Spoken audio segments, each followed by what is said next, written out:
Sure. So the question is whether or not it makes sense to do a 5 or 7 day campaign test. I'd say generally no. You guys are all here because you are taking the time to educate yourselves about crowdfunding, so you're probably going to be pretty prepared. And most of the success for crowdfunding campaigns comes before the campaign is launched, which is not what people don't recognize that fact, right? There's all this work that happens beforehand that's invisible.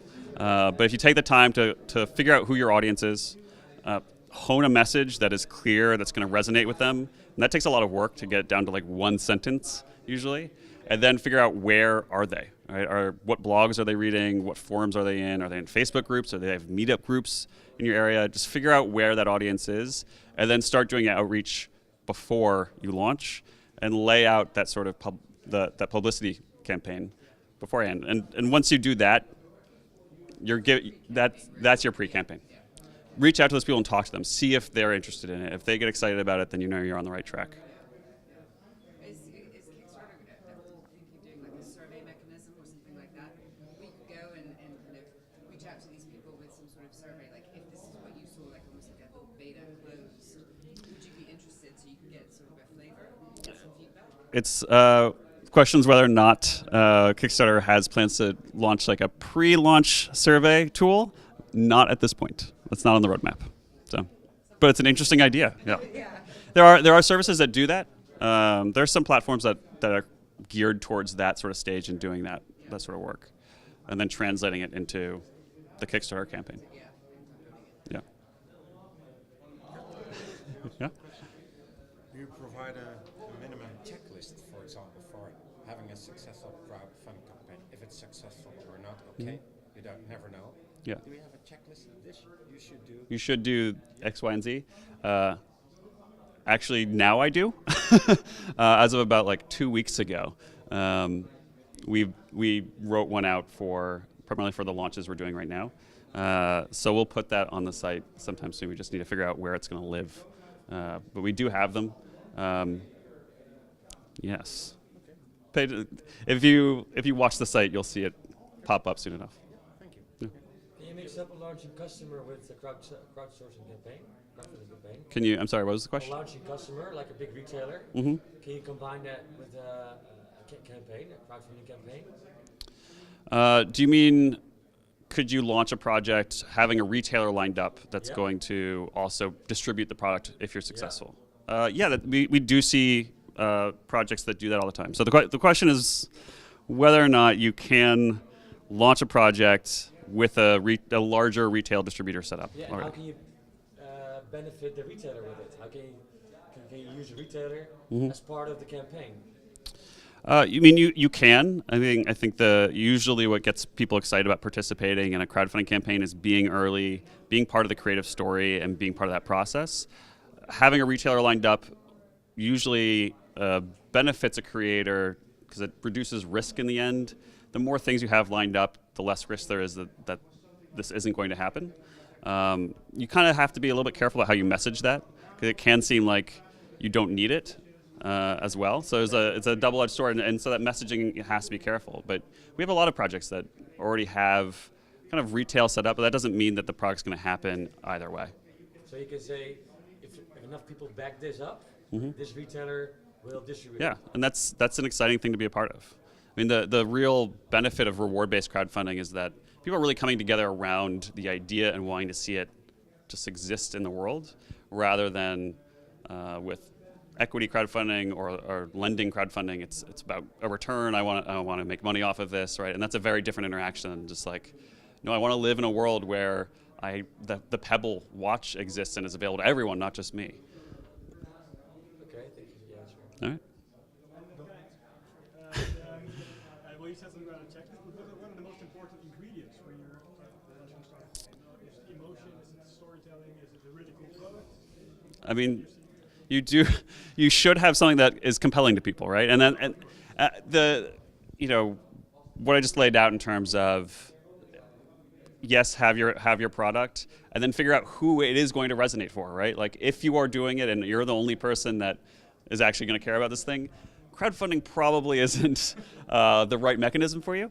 But hopefully there is an audience out there that is going to feel about whatever you're doing, whether that's a film or a gadget or a music album, that's going to resonate with. And so you do have to figure out, okay, who are those people? The hubris that people come to the platform with and gets them into trouble is when they just sort of assume they can show up and the world will hand them a pot of gold, right? And that's when people get into trouble. But we see that when projects get at least 25 backers, they're successful 75% of the time on Kickstarter.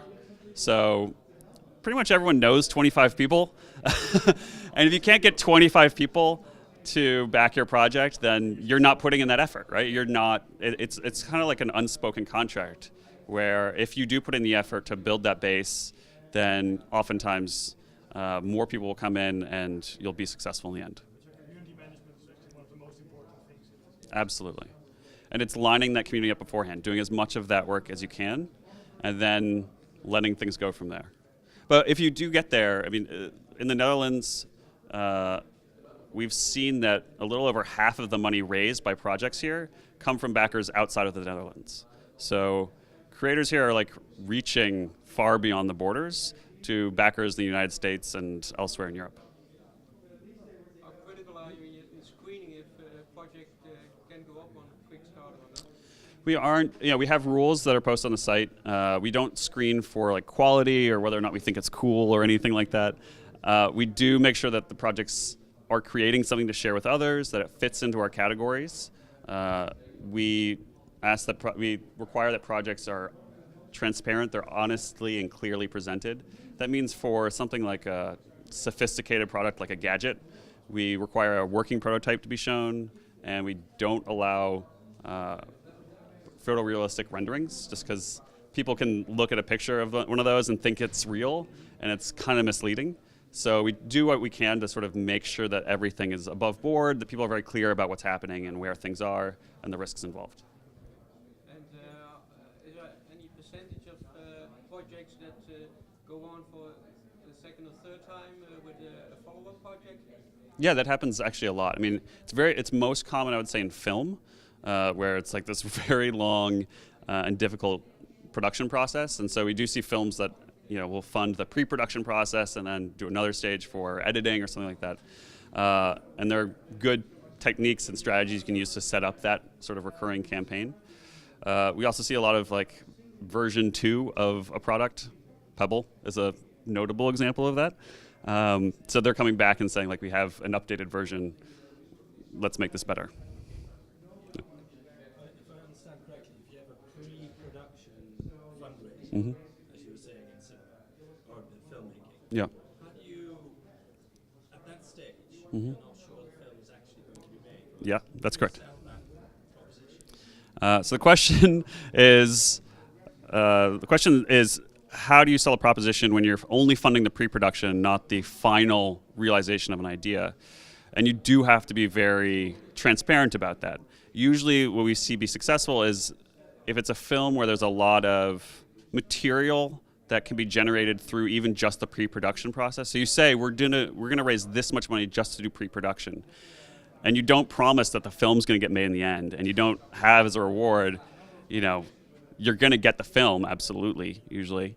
You say, you might get the film, and you also provide rewards that come from the pre-production process. So we've seen, like, in stop motion animation projects that will, like, the rewards will be like the little figures or like versions of the figures, really beautiful still photography from location scouting, just like kind of mementos of the process. Because again, a lot of what people are doing on Kickstarter is trying to participate in the creative process itself. And having mementos from that process is really meaningful to people. Okay, and in manufacturing, you can have maybe a proof of concept. Yeah, prototypes. Yeah, cool early prototypes, because people love that. Is that fundable? Yeah, you can fund a prototype. You said you need a working prototype. So those rules are when you are offering as a reward the final product, you have to show the working prototype.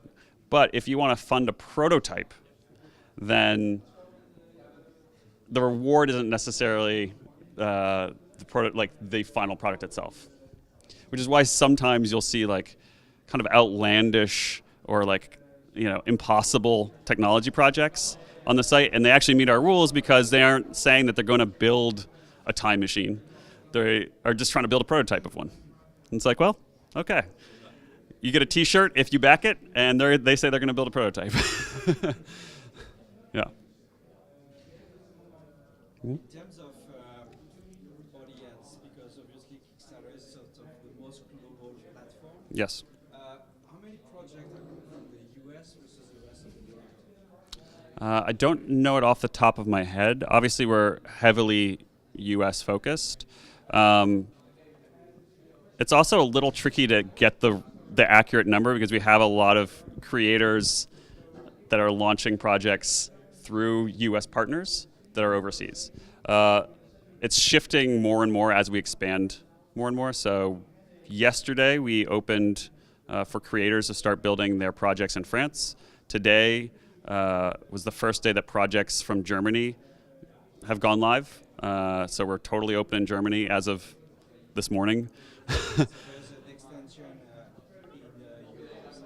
Because we saw this morning there's so many different small projects in every countries and so on. And it's very country driven so far, but there's like a platform covering the entire Europe as well. Yeah, I mean, so at this point we're in the UK, Ireland, Scandinavia, Netherlands, Germany, and soon France. We're looking to expand more and quickly. It is a very international community, and so yes, you have a lot of like small projects from all of these countries. We do see though that the Kickstarter kind of backer community is really powerful even in the really small projects. So again, there's like no guarantees because it varies so much depending on project to project. But we have 8.5 million backers on the platform. 2.5 million of them are repeat backers.